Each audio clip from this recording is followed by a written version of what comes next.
Thank you. The honourable member for Durham in 35 seconds or less. Thank you, Mr. Speaker. Thank you to my friend from the NDP for the question. Yesterday marked a day where there were broken promises on electoral reform and the Prime Minister blaming veterans for expecting he would keep his promises on lifetime pensions for all our injured, Mr. Speaker. What that showed was the Liberals made calculated promises they knew they'd break to get left-leaning voters from the NDP on electoral reform and defense, veteran and right-of-centre voters on veterans issues. Mr. Speaker, it shows a leader that is willing, as I said in the House today, I choose my words carefully, to either lie or to be so willfully blind to the promises being made, he's prepared to say anything. I would like the Prime Minister to inform this House, because I don't use that word lightly, whether he didn't cost these promises or didn't think about electoral reform, or whether he chose to lie to Canadians to win the election.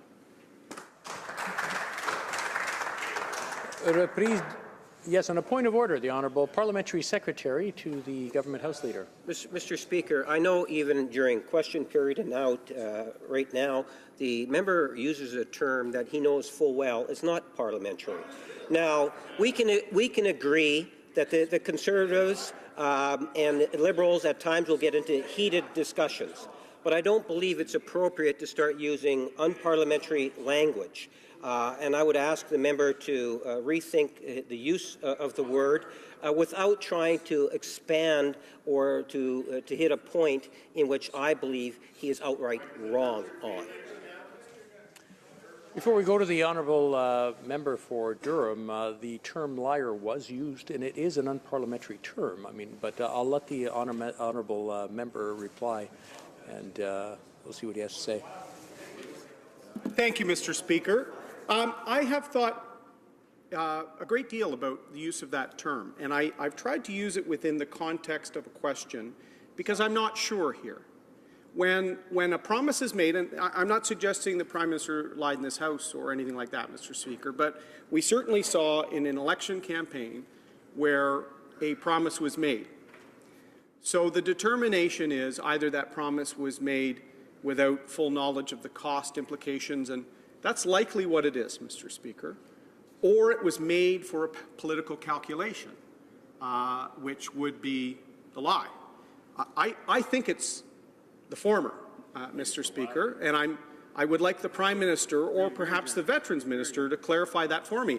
I don't use that word lightly, Mr. Speaker, but having been in the role of Veterans Affairs Minister when I was trying to deal with families struggling with losing faith in the Government of Canada, Liberal, Conservative, I said the biggest thing we owe veterans is the truth and to work with them on making progress.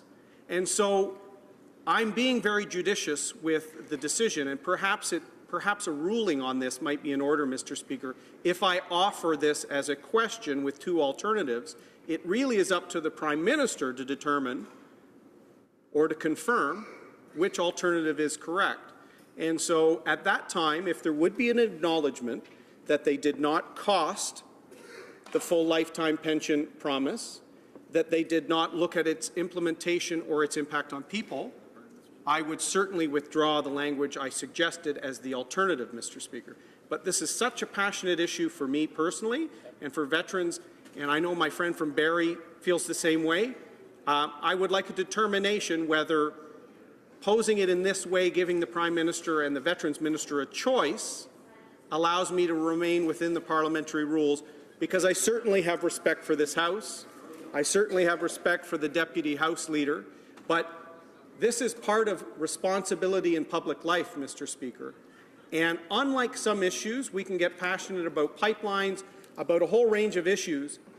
Benefits and payments to injured veterans affects families. And so this is bigger than a lot of the debates we have in this place, and perhaps why, if we do take the sacred obligation that we have to our veterans, we should be very precise with our language, Mr. Speaker. So if I'm found to be playing too close to the line here by offering it as a choice, if that's your determination, I will apologize to this House, Mr. Speaker. But I did give very careful thought about how I've used these terms and how I've presented it for them to respond. holding a press conference a couple of days before Christmas after this House breaks and suggesting they didn't break their promise is not fair to this House. It's not fair to veterans or their families across the country. So I will look, Mr. Speaker, to your honourable guidance with respect to this question.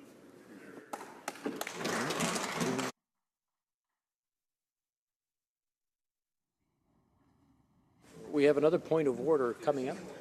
I'm sorry? To the same point of order, and I believe the honourable member for Hull-Aylmer has something to the same point of order.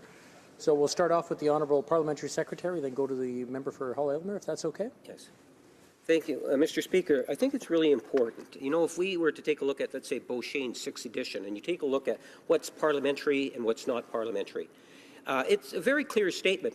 A word in itself is not necessarily determined as being parliamentary or unparliamentary because of the word itself. It's the context in which it is being said. And what the context in which the member has said it, whether it was right now or whether it was during question period, is meant to try to provoke all sorts of reactions from other members of this chamber. It is to promote an unhealthier decorum inside the House of Commons. And that's the manner in which he is using the word. He is trying to twist it around to try to make it look as if the Government of Canada has done something wrong. And I give him full merit in terms of his ability to be able to try to communicate a false message. But to try to incorporate a word that by nature is unparliamentary, it will be listed as unparliamentary, and then argue because of the context I was saying it in, it was to contrast, and now it's up to the Speaker. All the member is really doing is trying to re-emphasize a question that he asked earlier today, and there was a response from the minister. And I would suggest to you that the minister was right and the member was wrong, and he should accept the answer and just recognize that the way in which he used the word was in fact unparliamentary. If you don't mind, I'm going to go to the member for Hull-Aylmer, and then I'll speak to this. I think this is going a little longer than we anticipated. The honourable member for Hull-Aylmer, please. Thank you very much, Mr. Speaker. Give me an opportunity to raise this point of order. It's the same point of order that my colleague from Winnipeg had raised. I've come to know the member from Durham well. Since my election in 2015, I consider the member an honourable member.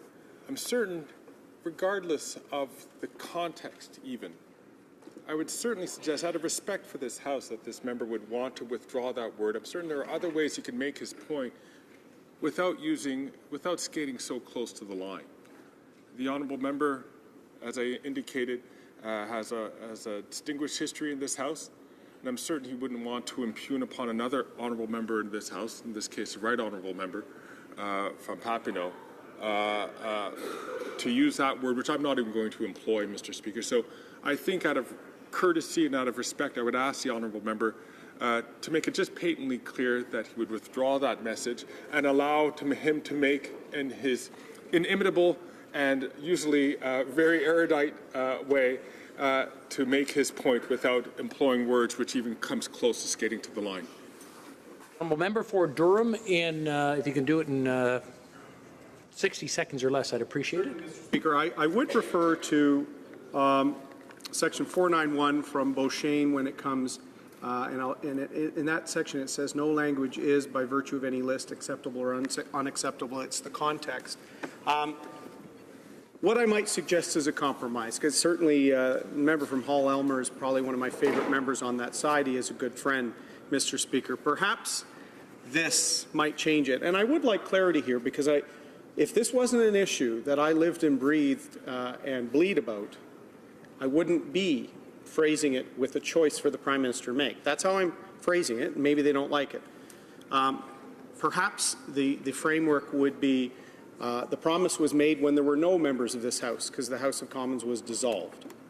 So the question is, a collection of Liberal candidates in the last general election made a promise with respect to lifetime veteran pensions that was either one of two things. It was either in the context of a campaign when the House of Commons was dissolved and there were no honourable members at that time. In the context of that campaign, it was either an uncosted, not properly researched promise, or a political calculation, which now appears to be a lie, Mr. Speaker. I don't like using that word. I hoped I would never have to use it. But I'm using it because that's what's happened as a result of that promise.